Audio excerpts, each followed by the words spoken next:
നമസ്കാരം. ഫാസ്റ്റ് ന്യൂസിലേക്ക് സ്വാഗതം. വഖഫ് ബോർഡ് വിഷയത്തിൽ ന്യൂനപക്ഷങ്ങളെ സർക്കാർ വഞ്ചിച്ചെന്നും ഹർജിക്കാർക്കൊപ്പം ഒത്തുകളിച്ചുവെന്നും പ്രതിപക്ഷ നേതാവ്. സംഘപരിവാർ അജണ്ട നടപ്പാക്കുന്ന കേന്ദ്ര നിലപാടുകൾക്കൊപ്പമാണ് ഹൈക്കോടതിയിൽ UDF സർക്കാർ നിലപാടെടുത്തതെന്നും വിമർശനം. വഖഫ് പ്രവർത്തനം പരിശോധിക്കുമെന്നാണ് സർക്കാർ അഭിഭാഷകൻ പറഞ്ഞതെന്ന് മുസ്ലിം ലീഗ് ജനറൽ സെക്രട്ടറി PMA സലാം. കേസ് പരിഗണിച്ചപ്പോൾ നിയമാനുസൃതമല്ലെന്ന് കോടതി പറഞ്ഞു. 2 അമുസ്ലിങ്ങളെ നിയമിക്കാമെന്ന് പറഞ്ഞിട്ടില്ലെന്നും PMA സലാം മലപ്പുറത്ത് പ്രതികരിച്ചു. കേരളത്തിലെ കപ്പൽ നിർമ്മാണ മേഖലയിൽ ടാറ്റ ഗ്രൂപ്പ് 10,000 കോടി നിക്ഷേപിക്കാൻ ഒരുങ്ങുന്നുവെന്ന മുഖ്യമന്ത്രിയുടെ അവകാശവാദം തള്ളി ടാറ്റ ഗ്രൂപ്പ്. കേരളത്തിൽ നിന്നല്ല ഒരിടത്തും കപ്പൽ നിർമ്മാണശാല ടാറ്റ നിർമ്മിക്കുന്നില്ലെന്ന് കമ്പനി വിശദീകരിച്ചു. ദേശീയ മാധ്യമം ഇക്കണോമിക് ടൈംസ് ആണ് ഇത് വെളിപ്പെടുത്തിയത്.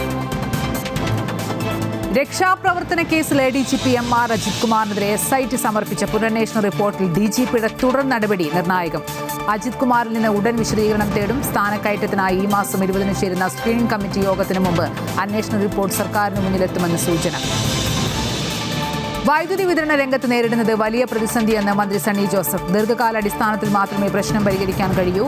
വൈദ്യുതി ഉപഭോഗത്തിൽ 1200 മെഗാവാട്ടിന്റെ വർധനയുണ്ടായപ്പോൾ ഉൽപ്പാദനം കുറഞ്ഞു. പ്രതിസന്ധി മറികടക്കാൻ ജനങ്ങളുടെ പൂർണ്ണമായ സഹകരണം വേണമെന്നും മന്ത്രി സണ്ണി ജോസഫ്. പ്രതിപക്ഷ ഉപനേതാവ് പദവിയിൽ അയഞ്ഞ CPIക്ക് വാശിയില്ലെന്ന് സംസ്ഥാന സെക്രട്ടറി ബിനോയ് വിശ്വം. എല്ലാത്തിലും ഉപരി ഇടതുപക്ഷ ഐക്യമാണ് CPI രാഷ്ട്രീയത്തിന്റെ കാതലെന്നും ബിനോയ് വിശ്വം.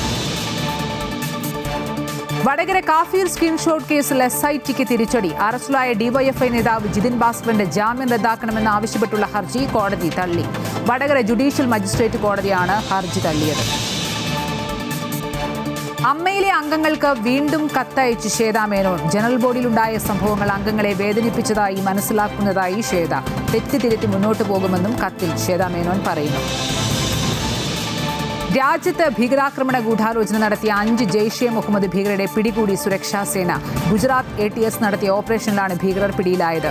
ബോംബ് സ്ഫോടനം നടത്താനും തോക്കുൾപ്പെടെ ആയുധം ഉപയോഗിക്കാനും പരിശീലനം ലഭിച്ചവരാണ് പിടിയിലായത്. ഇവരെ ചോദ്യം ചെയ്യുന്നു. രാജ്യത്തെ ആദ്യത്തെ ഹൈഡ്രജൻ ട്രെയിൻ ട്രാക്കിലിറക്കി. ഹരിയാനയിൽ പ്രധാനമന്ത്രി നരേന്ദ്രമോദി ഫ്ളാഗ് ഓഫ് ചെയ്തു. സ്വന്തമായി ഹൈഡ്രജൻ ട്രെയിൻ ഓടിക്കുന്ന 5ാമത്തെ രാജ്യമായി ഇന്ത്യ. രാജ്യത്ത് അമൃത് ഭാരത് പദ്ധതിയിലൂടെ നവീകരിച്ച വിവിധ റെയിൽവേ സ്റ്റേഷനുകൾ പ്രധാനമന്ത്രി ഇന്ന് നാടിന് സമർപ്പിക്കും. അമേരിക്കയിൽ വിസ നിയന്ത്രണം കർശനമാക്കി ട്രംപ് ഭരണകൂടം. സ്റ്റുഡന്റ് വിസയുടെയും എക്സ്ചേഞ്ച് വിസയുടെയും കാലാവധി പരമാവധി 4 വർഷമാക്കി ചുരുക്കി. 4 വർഷത്തിൽ കൂടുതൽ കാലാവധിയുള്ള കോഴ്സുകൾക്ക് എക്സ്റ്റൻഷൻ നൽകേണ്ടി വരും. വിദ്യാർത്ഥികൾ കോഴ്സുകൾ മാറുന്നതിനും മറ്റു സർവകലാശാലകളിലേക്കോ കോളേജുകളിലേക്കോ ട്രാൻസ്ഫർ വാങ്ങുന്നതിനും നിയന്ത്രണമുണ്ട്. ഫാസ്റ്റ് ന്യൂസ് പൂർണ്ണമാകുന്നു. നമസ്കാരം.